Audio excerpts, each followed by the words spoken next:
gitu.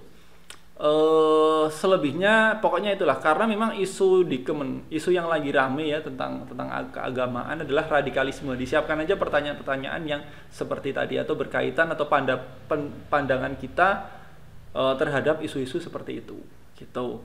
Lalu untuk praktek kerja ini kalau ternyata teman-teman semoga bisa menjelaskan wawancara ya, gambaran singkatnya seperti yang ditanyakan teman-teman. Pertanyaannya bejo-bejan sih. Intinya di wawancara ada orang atau ada beberapa penguji yang ingin melihat, maaf nih, dalam tanda kutip, Islam kita yang seperti apa. Ya, terus kita itu kan ASN ya. Kita nggak bisa langsung kayak orang-orang yang harus ini negara Islam gitu, harus apa namanya Al-Quran hadis doang, nggak bisa undang-undang Pancasila tidak sah, Pancasila apa pemerintah takut, nggak bisa kayak gitu, nggak bisa. Itu jelas auto tidak lulus kalau kayak gitu. Jadi yaitu bagaimana kita menempatkan. Nanti pertanyaan jebakannya ya semoga teman-teman nggak dapat yang jebakan ya. Banyak pertanyaan jebakan kayak tadi misalkan kalau ada undang-undang nih bertentangan dengan agama itu saya punya jawaban sendiri, nanti panjang kalau saya ini. Intinya gini, oh ya ini saat wawancara tunjukkan kalau teman-teman punya wawasan yang luas, wawasan entah itu tentang suatu wawasan keagamaannya atau wawasan yang umum gitu. Jadi saat saya mau ngejawab, saya juga cerita, kayak misalkan saya dulu ditanya tentang apa namanya gubernur ya non muslim, pembinaan non muslim gitu. Saya cerita gitu. Ini kan kemarin ramai soal karena penistaan Al-Maidah ayat ini. Nah, berdasarkan tafsirnya, saya cerita gitu tafsirnya. Sebelumnya saya sudah baca gitu karena sempat baca-baca. Dari tafsirnya itu seperti ini Pak, asbabun nuzulnya seperti ini. Jadi menurut saya seperti ini gitu. Jadi hubungkan dengan keagamaan. Nah, untuk berikutnya ini praktek kerja. Praktek kerja ini sesuai dengan tupoksinya, sesuai dengan formasinya masing-masing. Kalau nggak salah di tahun kemarin itu Kemenak juga nulis ya di apa namanya sosial medianya. Ini saya bacakan dulu bentar. Nih, praktek kerja. Bentar. Assalamualaikum, #sahabat religi. Selamat malam para pejuang SKB. Banyak pertanyaan masuk seputar kisi-kisi praktek kerja. Seperti apakah gerangan materinya? Ini gambaran tahun kemarin, siapa tahu juga sesuai dengan tahun ini ya. Sebenarnya melalui beberapa postingan Mimin sudah pernah Mimin ibaratkan daftar CPNS seperti meminang gadis. Mungkin saja mereka yang bertanya terlewatkan. Maklumlah banyak pikiran termasuk menunggu jawaban si doi atau gadis idaman. Praktek kerja punya bobot lumayan 35%, punya dampak besar terhadap nilai akhir. Bagi yang sudah punya sertifikat linier bisa sedikit tidur nyenyak. Tapi bagi yang belum terasa gelisah padahal nyamuk pun tak ada. Oh ya, di tahun kemarin untuk praktek kerja ini yang punya Serdik ini nilai praktek kerjanya di Kemenak itu langsung maksimal. Ya, cuman jadi bukan di SKB-nya langsung maksimal tapi di praktek kerja maksimal. Cuman di tahun ini saya kurang paham juga karena regulasinya tahun ini kan Serdik SKB-nya maksimal. Nah, apakah di Kemenak maksimal seutuhnya ataukah hanya di praktek kerja saja seperti tahun kemarin? Kita juga harus nunggu regulasinya yang akan keluar gitu ya. Oke, yakinlah Kemenak akan memilih calon terbaik dari sekian banyak yang ada. Kualitas SDM sudah jadi keniscayaan, tahu betul akan lingkup pekerjaan, paham regulasi, inovatif, melek teknologi, sanggup bersaing global, punya integritas tinggi dan memiliki jiwa keteladanan. Nah, ini poin-poin itu tunjukkan saat wawancara, saat praktek kerja ya. Kayak ada yang dulu tes penghulu ya, ditanyakan kalau jadi penghulu nanti akan inovasi apa yang akan dilakukan gitu. Kalau saya dulu dosen juga ditanyakan, nanti kalau misalkan sampean keterima di sini nih ya, terima di UIN Malang, apa yang akan Anda lakukan? Apa yang akan Anda perbuat atau inovasi apa yang Anda lakukan untuk membuat UIN Malang ini berkembang terus semakin maju gitu. Nah ini oh ya sorry ini kembali ke wawancara dikit nggak apa-apa ya.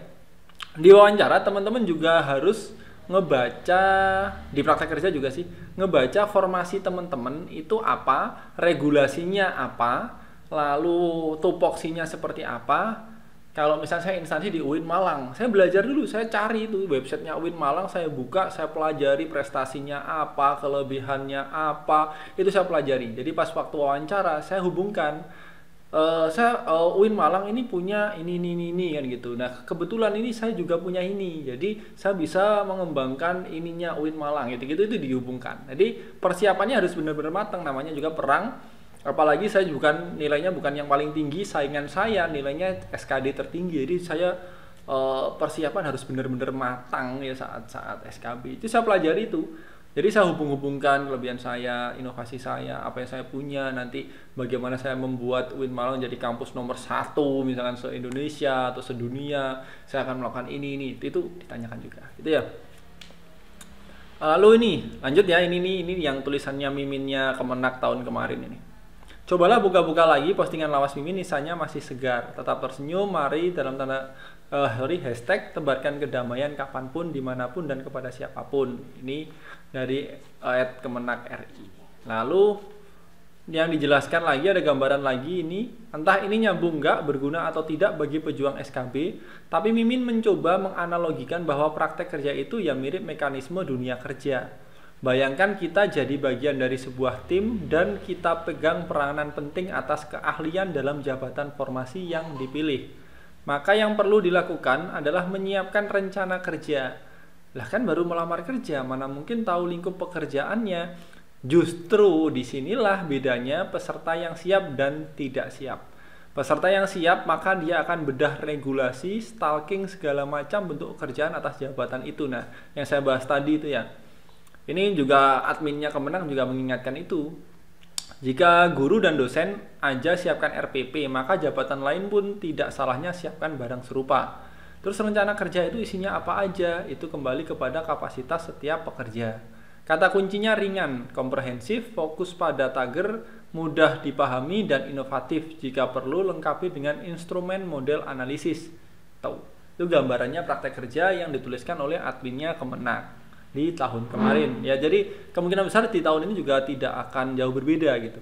Kayak guru, dosen itu tesnya micro teaching ya. Saya di praktek ngajar, setelah itu ditanya-tanyain. Ditanyain juga bisa bahasa Arab, ngomong bahasa Arab. Saya juga jujur gitu. Saya kan dulu MTS ya, dapat bahasa Arab pas MTS doang. Saya cuman bisanya ya hada hadihi, hada kita buka gitu aja Pak. Cuman dapatnya di MTS dulu gitu. MTS mana? Ditanya sini nih. Oh ya gitu. Lalu bahasa Inggris, suruh bahasa Inggris, menjelaskan. Ada yang waktu micro teachingnya langsung disuruh ngomong bahasa Inggris, ada waktu wawancara, setelah micro teaching kan masih ditanya-tanya juga ya. Itu disuruh pakai bahasa Inggris, menjelaskan kenapa kami harus menerima Anda, jelaskan dengan bahasa Inggris, itu saya ditanyain itu. Kelebihan saya pakai bahasa Inggris gitu. Itu saya dulu seperti itu. Lalu untuk ada juga yang share kemarin, temen yang penghulu itu juga kayak praktek kerjanya ya, kayak waktu nikahkan orang gitu kan, pakai bahasa Arab, bahasa Indonesia, bahasa Inggris ya enggak, saya lupa gitu. Tuh. Itu untuk praktek kerja silahkan teman-teman yang akan lebih paham, karena teman-teman kan akan melamar di suatu formasi, harusnya teman-teman lebih paham. Makanya diingatkan juga sama adminnya Kemenak ya, teman-teman cari regulasinya, cari pekerjaannya seperti apa. Gambarannya tidak akan jauh dari itu. Itu meskipun nanti tetap ada kadang-kadang ditanya-tanyain apa gitu doang sih. Insya Allah selama teman-teman pede gitu ya, waktu ditanya itu jangan sampai kayak masih mikir itu, jangan sampai itu haram. Kalau menurut saya itu bukan haram apa ya, pokoknya jangan sampai lah kok saya mengharam-haramkan barang yang tidak haram ya, nanti saya dosa nanti. Pokoknya jangan sampai lah, itu nanti poinnya pasti akan kurang. Lalu harus tegas, harus jelas, tahu posisi kita, ASN itu harusnya seperti apa, ASN Kemenak itu harusnya seperti apa, itu yang paling penting ya. Lalu apalagi ya gambarannya, situ sih psikotes, wawancara, praktek kerja tuh. Enaknya Kemenak itu saingannya lebih dikit daripada yang bukan Kemenak. Ini saya pribadi nih ya, kayak dosen di Kemenristek, zaman dulu kan masih Kemenristek ya. Itu saingannya banyak dibanding Kemenak, karena ya itu ada ketakutan kayak nanti saya nggak di tes ngaji nih, akhirnya daftar aja di yang lain yang nggak ada tes ngajinya gitu. Nah, padahal gampang-gampang kok, nggak susah. Dan saya waktu nggak bisa saya ngomong, saya ditanyain surat ya, udah agak panjang suratnya, surat ini saya nggak hafal Pak, surat ini nggak hafal Pak. lalu eh ini gitu saya nggak bisa, saya bisanya gini, saya jujur aja gitu. Selama saya bisa ya saya jawab, saya enggak juga segitulah intinya. Ya alhamdulillah saja ya, mungkin saya yang beruntung ya, mungkin bukan nilai, mungkin saya ibadahnya yang mungkin jos saya. Padahal enggak juga sih. Kalau saya ngomong mungkin ya doa itu doa yang sempat saya bahas di video saya yang dulu, bahwa kita nggak ngerti yang ngelancarin urusan kita itu kadang-kadang bukan kita, bukan doa kita. Kalau saya itu doa saya kadang mikir kayaknya doa saya sih masih lama ya dijabah gitu. Mungkin doa orang tua saya, mungkin doa orang-orang yang pernah saya bantu waktu kita ngebantu orang, lalu orangnya ngomong saya nggak bisa ngasih apa-apa, cuman bisa mendoakan supaya semoga semua urusannya lancar gitu ya. Siapa tahu lancarnya kita karena doanya orang itu. Jadi sekali lagi jangan pernah lelah untuk berbuat baik ya. Kita ini saatnya kita ngerayu Gusti Allah, ini ngerayu Tuhan. Bagaimana caranya? Ya, tergantung kita ya. Kita sudah dikasih tahu kan kisi-kisinya sama Tuhan ya, supaya gimana lancar, supaya enak, itu kan sudah ada kisi-kisinya. Tinggal kita jalankannya seperti apa. Gitu ya. Semoga video ini bermanfaat. Semoga teman-teman lolos SKB diberikan kelancaran, diberikan kemudahan, lolos dengan nilai tertinggi, diberikan kelancaran sampai dapat NIP. Gitu ya. Dan semoga ilmunya waktu jadi PNS bisa dimanfaatkan dengan baik. Teman-teman jadi PNS juga atau ASN yang baik, yang nggak cuma orientasinya uang tapi juga namanya kemenangan ikhlas beramal ya. Jadi ya ikhlas beramal itu ya. Tuh, terima kasih teman-teman buat yang nonton video ini. Yang belum subscribe, sekali lagi kami ingatkan untuk subscribe channel ini. Yang belum subscribe ya, yang suka silakan like, komen, dan juga share supaya banyak orang yang mendapatkan manfaat dari video ini. Saya Fajar Romanadiri, wassalamualaikum warahmatullahi wabarakatuh. Bye.